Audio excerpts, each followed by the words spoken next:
For my next design, I'm going to do a water reflecting Moribana design.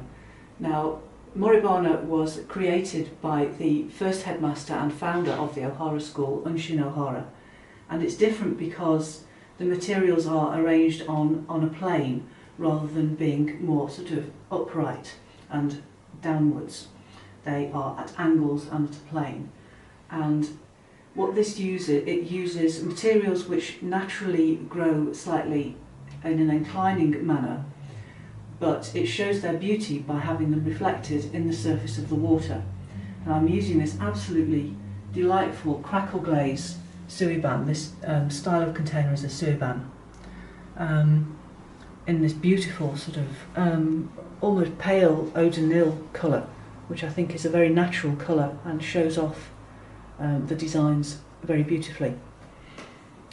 And for my main materials, for my subject material, I'm using this really rather delightful perennial fuchsia. I'm just seeing which way they want to hang. I think they do want to hang in that direction. Okay, so I'm going to start with this one. Yes, oh yes, isn't that nice? Now, the length of this is roughly once the width plus the depth, so it's going to be roughly that.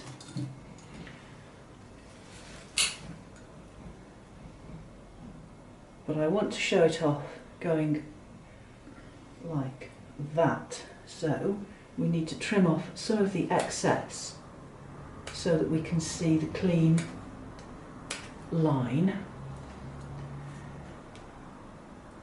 And it's that strong line that I want to emphasise. So the pieces of material that are coming away from that. Right, let's try it at that. So I put it in the rear right hand corner.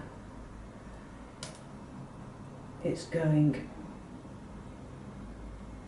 down at an angle of about 75 degrees, and it's about 45 degrees this way. It should come through the centre of the suiban, so I just need to move it back a little bit. There we go.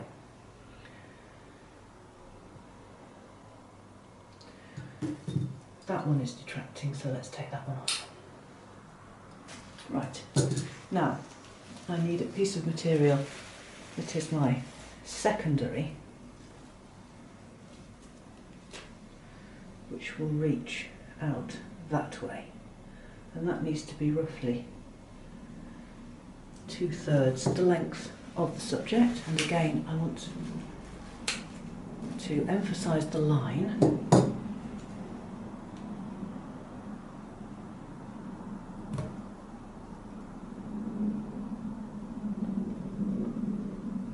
Aren't these beautiful? So pretty, these flowers. Now I'm looking for what are called the filler materials.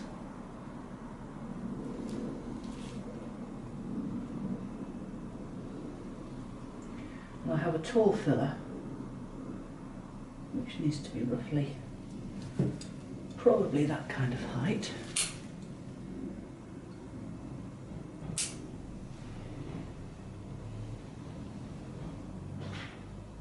And again, I'm just trimming off some of the excess. It seems a bit of a sin when they've got buds on them, but it just helps to emphasise the line.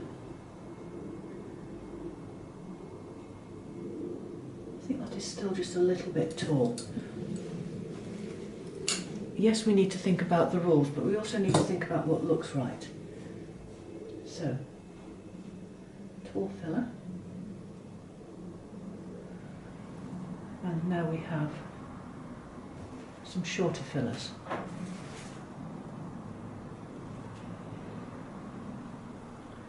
One coming forwards and one just leaning outwards a little in that direction.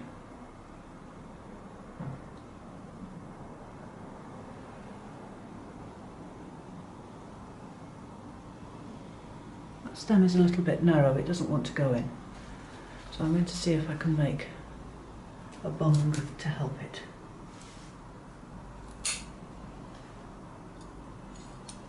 Now I'm just taking a stem of the same material, and what I'm going to try and do, you see that this is thicker, so it should go onto the Kenzan. I'm going to try and push that inside there, and then that.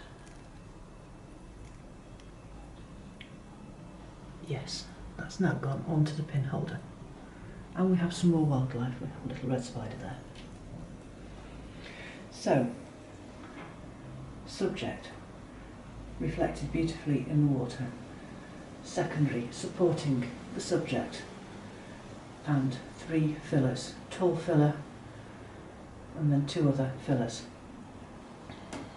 Now, for my object material, I'm going to use this rather gorgeous buddleia from the garden. Isn't that a glorious, rich, royal colour?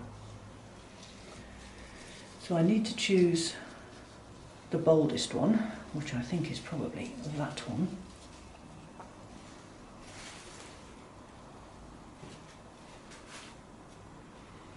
And that will be roughly a half of the length of my subject. Some of these leaves are unfortunately going a little bit floppy because buddleia really doesn't like being out of water very much. So that's going here, about 30 degrees out and about 50 degrees down. Now I'm referring to degrees and positioning, and that is something that some people find a little bit off-putting about Ikebana, but it is quite prescribed as to where you can put your materials, or what angle, what position, how they face. And yes, it is a little bit hard to learn, but when you've learnt it and you use those angles, you realise that actually they work and they're very beautiful. And whoever thought them up clearly had a wonderful eye for the way that materials grow in nature, because they are very, very naturalistic.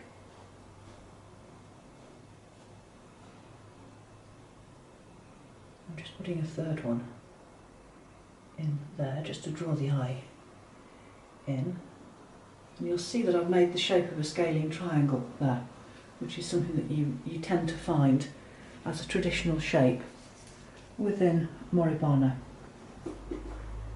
Now, do I need another material in that? Sometimes just 2 works perfectly.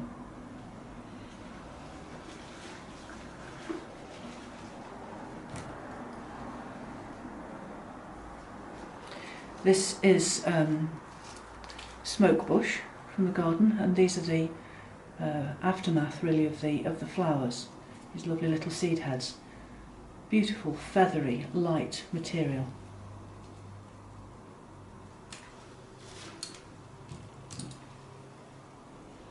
Now what I don't want to do is clutter up this area here, because this space is really showing off my line here, and it is creating the reflection. So we can just position a tiny bit there.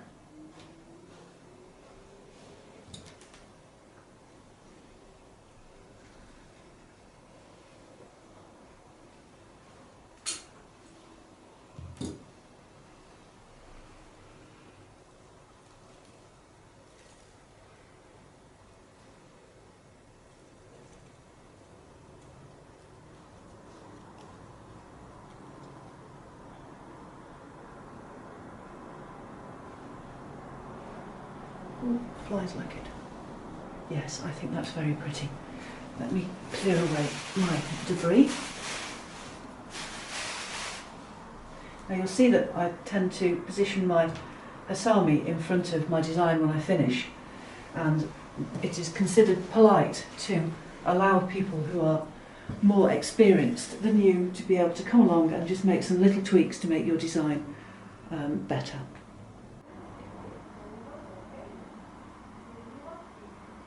This is a proper Japanese pin holder, a kenzan, and you can see that it has quite short pins which are positioned very close together, and it's heavy. Quite big as well, but that means that you can bring space into your materials because you can put them in the different places and spread them out. And because angles are very important in Ikebana, the pins allow you to position things exactly where you want them. You would often put materials in straight down and then bend them forwards to the position that you want them. The other key piece of equipment are the scissors, the hasami, which are very sharp and actually quite sort of loose to use. They move quite loosely in the hand. You can see these are well used. I have to clean them off every so often. They're quite heavy as well, very sharp.